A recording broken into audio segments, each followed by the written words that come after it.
धन्यवाद सञ्चालक स्थानीय जनप्रतिनिधि संयुक्त स्वागत तथा भेटघाट कार्यक्रमका अध्यक्षता गर्नुभएका अध्यक्ष धर्मराज तिवारीज्यू, कार्यक्रमका प्रमुख अतिथि हुमा गाउँपालिका अध्यक्ष लक्ष्मणबहादुर साईज्यू, त्यसै गरी सांस्कृतिक गाउँपालिकाका अध्यक्ष पेरीलालज्यू, त्यसै गरी गौमुखी गाउँपालिका अध्यक्ष विष्णु गिरिज्यू, त्यसै गरी अगमचुली गाउँपालिका अध्यक्ष ज्ञान विक्रमज्यू, त्यसै गरी सिद्धकुमार गाउँपालिका अध्यक्ष भरत गिरिज्यू, त्यसै गरी पत्तापुर गाउँपालिका अध्यक्ष उमेश चन्द्र यादवज्यू, त्यसै गरी राप्ती समाजका अध्यक्ष हाम्रो अमृत ओलीज्यू, त्यसै गरी कालीकोट कर्णाली प्रदेशका अध्यक्षज्यूहरू, त्यसै सल्यान जिल्लाका प्रतिनिधिज्यूहरू, त्यसै गरी यहाँ उपस्थित हाम्रो इनारायण गाउँका अध्यक्ष तारा पुन्ज्यू, त्यसै गरी उपस्थित स्टुडेन्ट भिसामा आउनुभएका युवा भाइहरू, सँगसँगै इपिएस कोटाबाट आउनुभएका विद्यार्थी भाइहरू, दाङ, सल्यान, कालीकोट, त्यस कर्णाली र राप्तीका युवा भाइहरू, खास गरी सर्वप्रथम त यहाँलाई शान्तिनगर गाउँपालिकाको तर्फबाट मेरो व्यक्ति तर्फबाट यहाँलाई हार्दिक आभार प्रकट गर्न चाहन्छु, जो तपाईँहरूले संयुक्त रूपमा चाहिँ हामीलाई यहाँ बोलाएर स्थानीय जनप्रतिनिधिको केही कुराहरू सुन्ने र तपाईँहरूको पनि प्रतिक्रिया हामीमा राख्नु हो। त्यसको सँगसँगै यहाँहरूले प्रख्यात कार्यक्रम भेटाउने जो कार्यक्रम राख्नु, यहाँलाई धेरै धेरै धन्यवाद दिन चाहन्छु। वास्तवमा हामी कोरियाको भ्रमणमा छौँ। हामी यहाँ आउँदै गर्दा के कुराहरू यहाँबाट सिकेर जाने भन्ने कुरा छ। यहाँको विकास प्रगति, यो देशले मारेको फड्को, जो हाम्रै बुवाको पालामा 70 वर्षको पिरियडमा यो कोरिया यति छिटो प्रगति गरेको रहेछ, त्यो बिचमा गर्न सकेपछि धेरै कुरा गर्न सकिने रहेछ भन्ने कुरा हामीलाई अनुभव भएको छ। सँगसँगै अबका दिनहरूमा हामी भोलिदेखि यहाँको कृषिको क्षेत्रमा होस्, सँगसँगै बुसानको त्यहाँको लक्ष्य, त्यहाँको मेयरले गर्न खोजेको अबको 30 वर्ष 2030सम्म विश्वको नमुना त्यो नगरपालिका महानगरपालिका बनाउने जो उद्देश्य छ, त्यहाँ पनि हामी भिजिट गर्नेछौँ। धेरै कुराहरू हामी नसकौँला, हाम्रो अमृत भाइले वायुपोर्टले भने जस्तो सामान्य कुरा हामी केही न केही गर्न सक्छौँ नेपालमा भने। त्यसो कन्सेप्ट चाहिँ हामीले आजको हामी पुस्ताले, यो पुस्ताले हामीले गऱ्यौँ भने भोलिको पुस्तालाई हामीले दिन सक्यौँ भने पक्कै पनि विकास गर्न सकिन्छ भन्ने कुरा छ। त्यो कुरा तल सुरुवातदेखि माथिसम्म लागू गरी पक्कै गर्न सकिन्छ। त्यसैले यहाँहरूले जो उद्देश्यले यहाँ बस्नु भएको छ, आफ्नो जन्मस्थल नेपाल भएपछि कर्मभूमिको रूपमा केही न केही माध्यमबाट यहाँ आउनु भएको छ। दैनिक यहाँले आफ्नो काम पनि सँगसँगै गर्नुभएको छ। बिदाको दिन पारेर धेरै टाढाबाट मलाई लाग्छ सल्यान जिल्लाको सम्पर्कको अध्यक्ष धेरै टाढाबाट आउनुभएको रहेछ। धेरै साथीभाइहरू आउनुभएको होला। यहाँहरूले यो समय केही न केही आफ्नो गाउँपालिका विसर्जनपछि आउनु भएको छ, केही कुरा राख्न पाए हुन्थ्यो भने राख्नुभयो। हामीले सुन्यौँ र हामीले पनि केही कुराहरू हाम्रोबाट यहाँहरूले चाहिँ के कुरा बोल्नुहुन्छ भने यहाँहरूले चाहिँ अपेक्षा गर्नुभएको होला। त्यसैले अबका दिनहरूमा स्थानीय जनप्रतिनिधि भनेको नेपालको मलाई लाग्छ सबैभन्दा जनतासँग नजिक भएको सरकार भनेको स्थानीय जनप्रतिनिधि हो। जो सरकार दैनिक जनताका बिचमा छुइने, खोजेर भेटिने, देखेर देखिने सरकार स्थानीय सरकार हो। त्यो सरकार प्रमुख हामी यहाँ छौँ। त्यसैले हामीले केही न केही त्यहाँको नागरिकलाई, त्यहाँको जनतालाई केही न केही विकासको माध्यमबाट हामीले अनुमति गरायौँ भने पक्कै पनि तपाईँहरू यहाँ यो विदेशबाट हुनुहुन्छ, भोलिका दिनमा तपाईँहरूले पनि केही सोच गर्ने अथवा त्यहाँ नै बसेर पोलिटिकल गर्ने हिसाबमा यहाँ कन्सेप्ट बन्नेछ।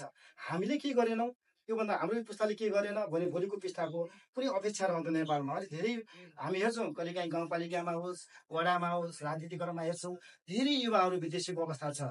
धेरै भौतिक सर्कलको युवाहरू अहिले बाहिर छ र त्यहाँ मात्रै खालि के छ के अरे बुढाहरूको गाउँ भन्ने कुरा जस्तो चलिरहेछ। धेरै महिला दिदी मात्रै गाउँमा हुनुहुन्छ।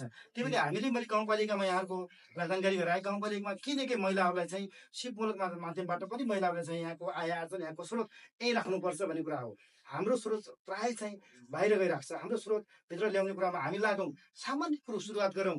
यहाँको टेक्नोलोजी जो फड्को छ, यो टेक्नोलोजीलाई नसकाउँला, सामान्य कुरालाई पनि हामीले त्यही नै गर्न सक्यो भने पक्कै पनि त्यो बिस्तारै स्थानीयमा पुग्यो भने पक्कै गर्न सकिन्छ। हामी हरेक कुरा, सामान्य कुरा चाहिँ के होस्, इन्डियाबाट हामी चाहिँ आयोजन गरेर इन्डियाबाट ल्याइरहेको भित्र छौँ। हाम्रो स्रोत कहाँ गइरहेको छ, इन्डिया गइरहेको छ। त्यसैले हाम्रो स्रोत त्यहाँतिर राखौँ न भन्ने कुरा कन्सर्न अब यसरी भनेको छ। त्यसैले यहाँहरूले जसरी एउटा मोमबत्ती बालिसकेपछि हामी स्टार्ट गर्छौँ, मोमबत्ती बाल्छौँ, त्यो मोमबत्ती क्यान्डिल बलिसकेपछि त्यसको सुरुवात हुन्छ, त्यो बिस्तारै बिस्तारै बिस्तारै बल्दै जान्छ र सकिन्छ। मान्छेको जीवन पनि त्यही हो। हामी जन्म छौँ, जन्मेको दिनदेखि हाम्रो सुरुवात हुन्छ। दैनिक हाम्रो जन्मेको सुरुवातदेखि नै दैनिक हाम्रो मृत्युसम्म चाहिँ बिस्तारै बिस्तारै बिस्तारै गर्दै जान्छौँ। त्यो बिचको पिरियडमा, त्यो जन्मदेखि मृत्युको पिरियडमा हामीले समाजको लागि, जनताको लागि केही न केही गर्नुपर्छ। हामी जनप्रतिबाट गर्नुपर्छ। यहाँहरू युवाले पनि पक्कै पनि यहाँ बस्दै गर्दा पनि नेपालको त्यहाँको समुदायमा, त्यहाँको के अरे टोलमा यहाँले केही न केही नयाँ अवधारणा सिकाउनु भने पक्कै पनि विकास हुन्छ। धेरै नेपालका मलाई लाग्छ अहिले बिहानदेखि हिजोदेखि यहाँको युवासँग छलफल गरिरहेको छु। हामी स्थानीयका धेरै जनप्रतिनिधि हुन्छौँ। हाम्रो धेरैको कन्सेप्ट के हुन्छ, चुनावमा सहयोग गरेको मेरो बाटोमा, मेरो गाउँमा एउटा बाटो हालिदिनु पऱ्यो, मेरो टोलमा एउटा हालिदिनु पऱ्यो, मात्रै कन्सेप्ट हुन्छ। हामीले त्यो विकास गर्न सकेका छैनौँ। हाम्रो कन्सेप्ट त छैन। एउटा मात्रै ठुलो योजना गरौँ न, ठुलो विकास गरौँ न। तर हाम्रा त्यहाँका नागरिकलाई पनि हामीले पनि सम्झाउने कुरा छ। तपाईँहरू पनि यो मोदी सरकारले चाहिँ कम्तीमा राम्रो योजना बनाउनु एउटा गाउँमा। धेरै कुरा योजना नबनाउँ न, एउटा मात्रै योजना बनाऊ। त्यो योजना बनाउनुहोस्, तपाईँहरूले आउनुहोस्, त्यहाँको वडामा भन्नुहोस्, यस्तो सरकार पक्कै पनि सफल चाहिँ हुन्छ। हामी हरेक जनताका घरका बाटाहरू, घरका सडकहरू, घरका बनाइरहेका हुन्छौँ। अनि विकास सबै के हुन्छ, दैनिक प्रत्येक वर्ष बजेट हाम्रो चाहिँ खेर गइरहेको छ।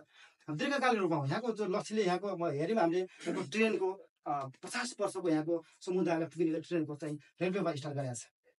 हामी के गर्छौँ, एउटा वर्ष बाटो बनाउँछौँ, फेरि अर्को वर्ष त्यो बाटोलाई फेरि मर्मत गर्छौँ। म अस्ति सिङ्गापुर भ्रमण गएको थिएँ। त्यहाँको कन्सेप्ट पनि बुझेँ मैले।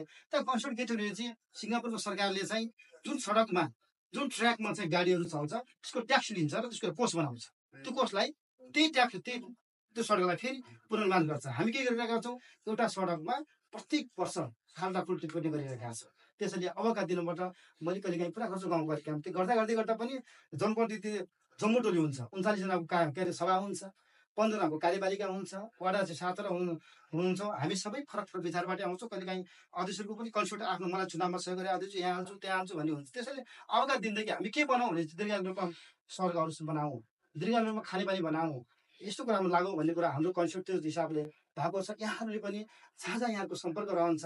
धेरै युवाहरूको सामाजिक सञ्जालमा मैले हेरिरहेको हुन्छु यहाँहरूले गरेको।